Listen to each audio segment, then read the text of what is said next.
Good morning, everyone. Actually, this is one of the ways you know you're old is when you got to switch glasses to give a presentation. Good morning. It's good to be here. My name is Dan Van Wagenen. I am currently an information security professional and manager with the New York Army National Guard at the New York State Division of Military and Naval Affairs. Never actually thought I'd be doing this line of work, which is one of the reasons why this topic kind of intrigues me, and I think it's appropriate we're coming in behind Roger Williams University, because there's really not one linear way to kind of break into InfoSec. Actually, by trade, I went to college for business administration and management, and when I first began my military career, I was actually an infantryman. So right after 9/11, I enlisted in the New York Army National Guard. I'm a career guardsman. I've served in both Iraq and Afghanistan. And after I got blown up in Afghanistan, my body was a little on the beat-up side. The Army gave me two choices. They said you could be a paper pusher or you can be this computer guy. And it didn't take me long to figure out, well, I don't want to do paperwork. I guess I'll do computers. And that's kind of what started this journey into what we call cyber, which, leave it to the federal government to take a 1970s science fiction prefix and make it a domain of warfare. But cyber, which encompasses information security, electronic warfare, information operations, and a few other things, that's kind of what I'm going to talk about today. And it's not necessarily a technical talk. It is on the education track. How to build a career using the reserve component military as a springboard. So for those of you who do the spot the Fed usual con thing, we're right here. It's not that hard. But we're National Guard, so we're only kind of Fed. We're a kinder, gentler type. So I'm local, Saratoga Springs. Been here actually, with the exception of the wars, my entire life. So the Albany area is near and dear to me, and I hope you're enjoying your time here. So what is the Reserve Component Military Service? There are 7 branches. Every active component has a reserve component, which acts as a manpower pool in times of emergency to beef up their ranks. So if you're a soldier in the Army Reserve, the U.S. Army proper is going to war somewhere and they need your specialty, they will pull you out as an individual. The Guard, which is predominantly what I'm going to talk about, is a territorial force. Believe it or not, our commander-in-chief is not necessarily the president of the United States. We answer to the governor of the state of New York, or any governor, depending on what state you're in. And we're only answerable to the president when we're mobilized for federal service. Simply put, we live and work in your communities. We're your neighbors, we're your friends. We mostly wear the uniform 1 weekend a month and 2 weeks a year. Obviously, since 9/11, that has not always been the case. If you were to join one of the reserve component branches, I can almost guarantee at some point you will be mobilized for a mission, whether that mission is in Syria or Iraq, Afghanistan. Maybe not. I've known people that were mobilized and augmented U.S. forces in Korea. I've known some very lucky people that have been mobilized and gone to Hawaii for a year on an all-expenses-paid trip by the government, or Bahrain, or Germany. So it's kind of like that Family Guy joke where your experience may vary. I'm glad people watched that show and knew what I was talking about. So I'm going to mostly deep dive into the Army and Air National Guard. That's who I represent. Those are the people I work with, and those are the people I hire. And I know we have probably a couple other cyber military professionals in the room. This is, again, a brief overview. I'm not going to deep dive and bore you to tears. When I was first invited to do this, it was kind of a last-minute affair. I guess I had a speaker cancel. Tyler came to me, which I'm very honored, and said, is this something you guys could do? And I said, absolutely. So I went to some of our people within the New York Army National Guard and said, hey, do you have any materials I can use to give a talk? And it was like a 170-slide PowerPoint presentation. I kind of broke it down, a little tongue-in-cheek humor. Trust me, you're going to get more out of this than you would death by PowerPoint. So what is the National Guard force? Like I said, we're a territorial force. We're under the command of the governor. We are both Army and Air. Those are our traditional backgrounds. The Guard itself is the successor to the old militia. the Minuteman who picked up his musket and would assemble in times of emergency. We are the modern day Minutemen and women. We are the only part of the armed forces that can operate at the state level. That's important. From where I sit and where I work, we interface very closely with the New York State Emergency Management Office. We work with the Department of Homeland Security. We can do a lot of things that our active component brothers and sisters cannot legally do, and they don't do. Opens a lot of doors for us, a lot of career opportunities. In fact, a lot of members of the Guard Cyber Force are state and federal public employees. One career complements the other. And I'm going to kind of deep dive a little more into that later on. And we can be federally mobilized to augment active component missions. In the cyber realm, that could be anywhere between working with an actual line unit, i.e. combat unit going overseas, to supporting other government agencies. It's very dynamic and very fluid, and because this is the bleeding edge of a new epoch in warfare, we're kind of not flying by the seat of our pants, but it's very fluid. We actually used to joke in the infantry that the only time people moved quickly is when they were getting shot at. Outside of that, the government, as we've all probably experienced in some way, shape, or form, moves very, very slowly. So, general information about the Guard. If you were to use the Guard as a vehicle to jumpstarting an information security career, there's just some givens, i.e. you will go to basic combat training. There's no getting around it. You have to have that first step, capstone training to... The Army likes to use the word indoctrinate into the culture. I prefer immerse. It's not as bad as you might think. Forget what you saw with Full Metal Jacket, or hell, even Stripes for that matter, with Bill Murray, if you're old enough to remember that movie. I see a few people nodding their heads. Thank you. I don't feel quite as old. It's not bad. It's just a stepping stone. And everyone has to go through it. I've been in 16 years now. I vaguely even remember it. But following your basic initial training, you're going to go to some sort of occupational training. Now, this is where things get a little interesting. This is where it's based on the individual. When it comes to the cyber domain, anything that is information dominance, that could take you to Fort Gordon, Georgia. That could take you to Pensacola, Florida. You're probably going to be there 6 months to a year, depending on how they're building the training now. And it is constantly changing. That's actually one of the unique challenges of this domain. I've heard it's actually really good. You have subject matter experts, say people from SANS, giving the course of instruction. You're banging out certification exams. You're coming out with a bunch of letters after your name. And by some accounts, you're also on the golf course somewhere between 3 and 3:30 in the afternoon. If you're into that sort of thing, maybe that's an additional perk. My swing sucks, so I probably wouldn't be doing that.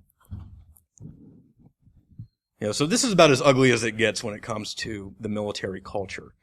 You may go to additional skills schools. The Army is getting very good at using SANS models, ISC square models for training.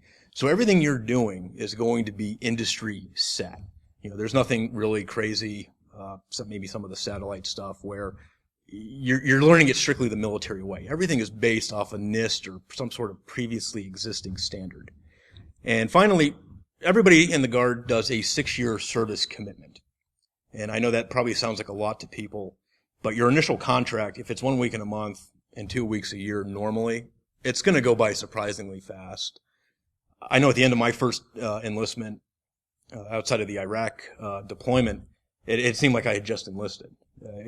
I was actually shocked that I was getting those emails and the phone calls from career counselors and recruiters like the lovely Amy Vernon, who's joined me, sitting down here in front. But it's a really good thing. It's a really good way to build a skill set, get paid to do it, and you're always going to have that core group of friends and colleagues in the military community to kind of be a resource, especially if you stay in public service InfoSec, i.e. working for a state or federal agency. So some of the benefits of Guard service, and Sergeant Vernon, I'm sure, will jump in if I miss anything, but there's enlistment and re-enlistment bonuses available to people who want to come in. These are usually cash bonuses. I want to say right now they hover somewhere around the $10,000 to $20,000 range. I know they're looking to change that with the new administration cyber has become an all-encompassing priority for the federal government. And last I was aware, they are talking about benefits as high as $90,000 sign-on bonuses, $20,000 one-year extensions. Now that hasn't hit the guard yet, but that is what we're looking at on the horizon. There's also the GI Bill program. For those of you who may not have a college degree, one of the dirty little secrets of the federal public service career track is they prefer you have a degree. It's very hard to waver getting away from that. And case in point, I went to school, actually right over here at UAlbany, and I never paid a dime out of pocket the entire 4 years I was in college. My Uncle Sam paid for everything, which was great. I graduated college. I actually got paid to go to college on the GI Bill. At the time, I was making about $600 a month. That was a little over 10 years ago. I know it's significantly higher now with the post 9/11 Chapter 33 GI Bill. But you leave with no student debt, which is a major issue for young people, especially today. And you actually have money to live on. You're not eating ramen noodle and bologna sandwiches every night just to survive. There's also the student loan repayment program, which I think goes as high as $50,000 a year. You enlist, the military will pay off your student loans up to that amount. Other nice little perks of guard service, and mind you, you're getting all this as a 1 weekend a month, 2 weeks a year individual. Low cost life insurance. I think it's $29 a month for the Soldiers Group life insurance. Right off the bat, you're getting $400,000. And actually in New York, there are certain programs where you can get that expense reimbursed. So you're getting life insurance and you're not technically paying for it. Very nice if you have a family. There is a pension. Yes, a pension. We get very excited about that nowadays because most private industry companies no longer do that. And it's getting increasingly harder to even find public sector jobs that have a pension. On top of that, we have the thrift savings program, which is kind of like the federal government's version of a 401k. There is a matching. I don't actually participate in it, so I can't deep dive. If anyone has any questions, Sergeant Vernon could probably answer those after the fact. And low-cost health care. As a drilling member of the U.S. military, even as a reservist, you are eligible for TRICARE Reserve Select, which actually isn't too bad. I use it myself. It's a good thing, again, especially if you have a family. Other benefits of guard service. You have a guaranteed job. We are the only branch of the armed services that it's in your contract when you enlist as a rule that you know what your job's going to be. Other branches, not so much. You might show up to your basic training and find out you're being put in another job that you didn't want. We don't have that problem. And that's the good thing about being a territorial force. You also have guaranteed duty location.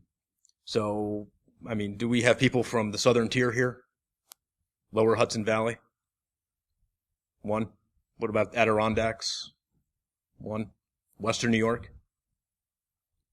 Okay, nobody from Western New York, but the point is, we got 63 locations in the Guard across New York. Chances are there's a duty station somewhere near where you live or work that you can drill out of. We also have formal industry standard set training. If you go to Fort Gordon as a cyber network defender, you will be on the fast track for the best SANS, CompTIA, insert certification body here training. And that correlates into certifications, which makes you more marketable on the outside. On the job training, there's only so much you can learn reading an exam cram guide or even doing a boot camp. When you're actually, in the dirt or in the cyber world behind a desk, messing with routers and switches or whatnot, that's experience you can't get any other way. And really, one of the biggest takeaways for me with my military service was leadership and management acumen. When I was a child, I actually wanted to grow up and be a lawyer. Please don't judge me. If you had told me I would be an information security professional and I would even be talking at a con, I would have immediately discounted it. But, serving in the military and having that leadership and management background put me where I am today. I am a program manager for the federal government, and it's actually a very nice position to be in. And the military is what set me up for that, because they took a 17-year-old punk kid from Saratoga and made something out of them. Even the worst day in the Army, I'm still grateful that I had that experience to get where I'm at. And those doors are open to everyone here as well. So now that we got all the other stuff out of the way, we can get into the really exciting material. The Guard Cyber Force, or InfoSec, cyber, depending on what your background is and perspective. First, in broad and vague generalities, what is Guard Cyber and what do we do? And it's kind of hard for me to kind of deep dive into it, because a lot of it is behind the secret and top secret curtains, which I'm not allowed to pull back up here. But basically, we protect. Our job is to defend. In some cases, we even survey. And that's not a mission that you're going to find in a lot of private sector companies. You're not even going to find that in a lot of other federal agencies at the state or local level.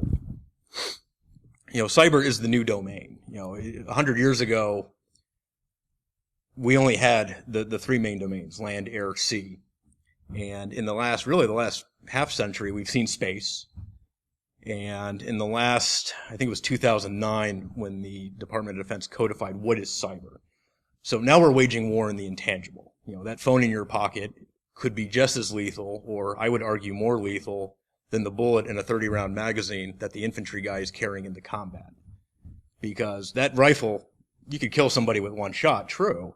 But if you use that phone and you take down, the electrical system for a hospital, you just wiped out a lot of people. Think about that for a minute. It's a growing mission, and by growing I mean there's more jobs coming, more organizations, what we call force structure in the military, more units, and doing what the government does best. They're throwing lots of money at it. That money, at least, is being used appropriately, especially when it comes to training. You figure a run-of-the-mill SANS course is going to set your organization back at least $10,000, not to mention the fact you won't be at work for a week. Employers may be reluctant to send people. When it comes to the military, not so much, because they know they're going to get something out of it. It's also a unique culture. And I say this coming from a line unit. As far as I'm aware, I'm the only combat armed soldier in my organization. When you're out in the dirt doing what we call HUA, high-speed stuff, it's very different. Very, I hate to use the term, but testosterone-driven. In the cyber culture, it's a little different. With the risk of maybe getting into trouble, we do tend to go by first names. A cyber warrior tends to look kind of like this. It's you're not Steve Rogers, you're more Elliot Alderson, or you're rocking the dad bod. From where I sit, and don't get me wrong, there are certain standards of fitness you have to maintain. But you know what? The guy who may suck at running or doing push-ups, I really don't care about that. Can you use that 6 inches between his ears? If I sit him down in front of a router and switch ensemble connected to a computer and I tell him to do something, can he do it? That's what we care about.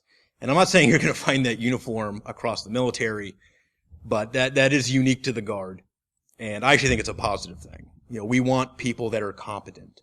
We want people that know their trade. Because when the day comes, and it probably will, you want the best and brightest sitting in that chair. You don't want a guy who could speak, walk the walk and talk the talk, but doesn't even know what Kali Linux is. That's a very bad scenario. And there's opportunities galore. Not just with a .mil email address, but like I said with the Guard early on, we interface with state and federal agencies. We are the only aspect of the military that legally can. So when you're doing a joint operation with the CIA or Department of Homeland Security or the New York State Emergency Management Office, that is a unique perspective that is open to us. And depending on your background, and if you wanted to go down this track, it's a great way to start a career. And let's face it, if you're not working full-time for us in the Guard, and we do have full-time opportunities, you might be working for one of these agencies. It's a very complementary career track. So benefits of the Guard, being in the Guard Cyber Force. Paid certification and training and test vouchers. I know I touched on this a little bit. I don't generally put it on a slide deck or even my signature block, but, I do have CISSP, GCIH, CCNA, insert combination of letters here. Every one of those courses I went to, I never paid a dime. In fact, I got paid to go to those courses. Hotel expenses, training, or food expenses. I have never paid for a certification voucher. Everything that comes after my name, I never paid for, except for the fact that I wear a uniform 1 week in a month and 2 weeks a year. It really is a fast track to building that resume to show, hey, I'm credentialed by these bodies to do these things. I never would have gotten that, probably on the outside. Train with industry opportunities. Lately, because of all the hacks, Target, etc., we've had an unprecedented opportunity in the military world to work with private industry. They want to know what we know, because we're going to see things that they may not see, and vice versa. And there is that, a lot of times you'll hear public-private partnerships. We're kind of doing that in a de facto manner. We're already having those conversations, those dialogues. I mean, this event here is great. You have a wide range of private industry. You have trade groups. You have educational institutions. And we've got to interface with them over the last 2 days. That's great, because you're exchanging ideas. You're building a network where, I may not know how to do something, but I know a guy who does. And on the military side, we're building a team of those guys we know who are doing really great things. Security clearances. If you have a top secret, you can almost guarantee you're going to walk into a near six-figure job right off the bat. And I say that because the resources that go in to an investigation on an individual to get that designation are tremendous. I was actually shocked. In a previous assignment, I was a security manager, and you start looking at what they actually do to really deep dive into someone's past, say, is this person trustworthy to run a secret network system? It's intense. And if you get that with a polygraph, you can pretty much bet you're going to get a six-figure job. It's a very nice thing. Pretty much joining in the military in any technological field, you're almost guaranteed a secret, which is nice. But it can progress to top secret with sensitive compartmental information, TSSCI, if I'm saying that right. And depending on where you go in your career, you could be in that elite. I think it's privileged at the top of the food chain. A lot of opportunity there.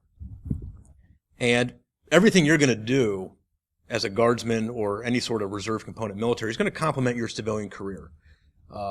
Before I left my last private sector employer, which was a financial institution, they loved it when I went for my 2 weeks AT somewhere, my annual training, that 2 weeks a year I'm required to do as a drilling reservist, because they knew I was going to get some really good training and probably a certification that they didn't have to pay for, and then I would come back to work. And over the years doing that, that's how I first broached into management. It's, oh, hey, you're an incident handler, you're digital forensics.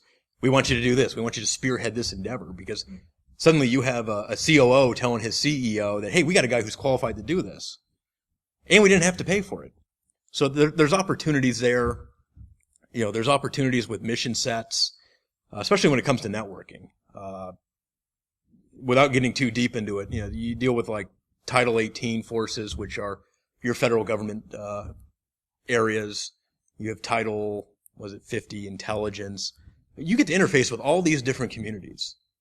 And it's a great way to get your foot in the door if that's the career route you want to go.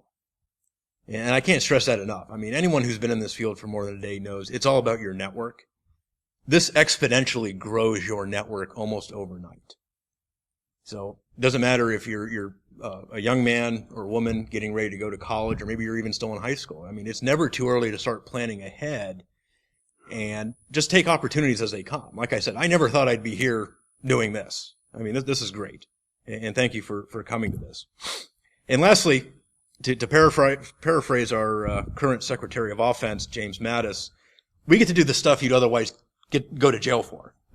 Again, without going too deep into it, a lot of what we do is classified in nature. And it's the stuff that movies are made of. If you want to be a part of something that you can't talk about for 40, 50, 60 years before you write a book about it, This is one of those treks to go through. And yeah, I actually don't know if this is even true. It could be like fake news stuff, but it was on the internet, so it must be true. I just like the quote. And we're obviously really big fans of the armed forces of General Mattis, who I actually had the opportunity to serve under during the Fallujah operation. So much respect to him. So Guard cyber capabilities. What is it the Guard cyber force actually does? And unfortunately, there's nobody here probably with a clearance high enough where I could talk about that, and we're certainly not in the secured environment. But what I can say, and I know we discussed at length kind of how do we put this without violating any operational security. We secure and protect. Cyber is the information dominance arena. If it goes through a wire or over the air in a signal, we have some level of involvement. And it's really the future of warfare. I mean, if you look at like the Russian campaigns into South Ossetia and Georgia or the Ukraine, what was the first thing they did before they sent the tanks and infantry across the border? They launched a major cyber attack, mostly in the form of one of the largest distributed denial of service attacks the world's ever seen. They shut down the communications for all the government agencies, the military. They actually severely impacted the infrastructure. They were shutting down power stations. And while the Ukrainians and the Georgians were kind of doing a WTF moment, is when they started rolling across the border. And in modern warfare, if you can't communicate, you're back to bayonets and barbed wire, like 100 years ago in the First World War. And just to kind of follow up that analogy a little bit, 100 years ago, the United States had just entered World War I. The generals had these things called aeroplanes and tanks, and they were still trying to figure out how to use them when the war ended. It took some very enterprising younger officers, some of whom you've probably heard of, notably Colonels Billy Mitchell and George Patton, who went on to much bigger and better things to figure out, hey, there's potential here. The problem with the cyber domain overall is we don't have that time, that 20-year period in between world wars to test things and see if they work. Technology moves pretty much at the speed of light. And if you really want to be a part of something bigger and better than yourself, this is one of those ways to do it. To leave a mark long beyond probably your lifespan, because we are in the primordial stages of what the keynote gentleman spoke about yesterday about this digital Pearl Harbor. It's not a 1-day, 2-hour attack. The battle's already started, but it's still ongoing, and it's not too late to get involved. So, any questions of me? That's all I got. And knowing is half the battle. Again, for the children of the 80s that laugh, and the younger guys over here, it took a second. They had to Google it.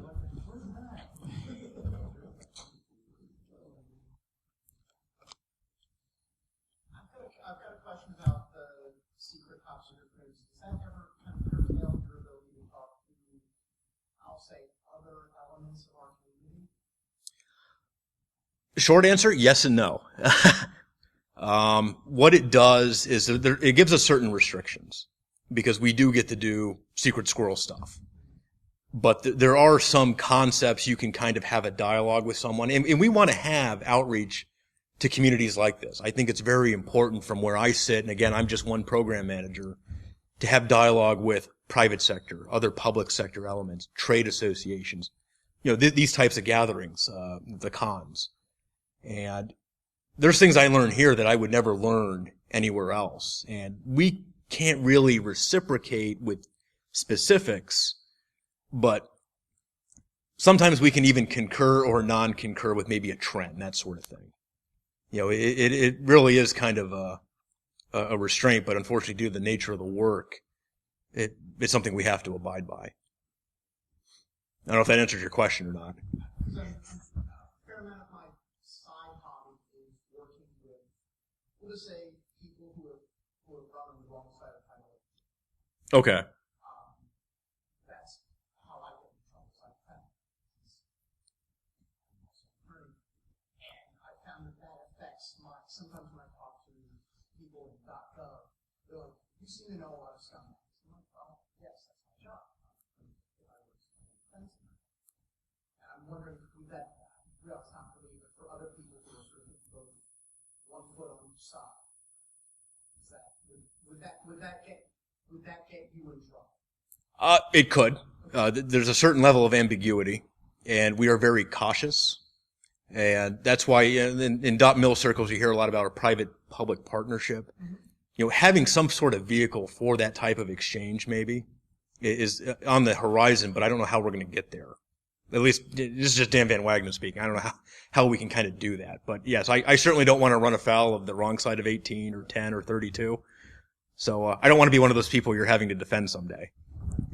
Thanks for getting up there on the Saratoga native as well. Oh, yeah.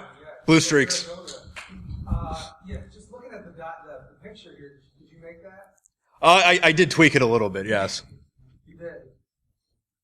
Yeah, I'm a child of the 80s. I do apologize in advance if some of the references went over anyone's head, but... I just wanted to make sure I was clear going forward that you contributed to the battle. Not that one, but I've been in a few. I tell you what, as you get older, the worst thing that you can do is flip through like American Heroes Channel, and you see yourself in a documentary about an early battle in the Iraq War. That's really when you know that you're old. Or Bosnia. Any other questions? Oh, thank you all. I'm going to stick around. Oh, thank you.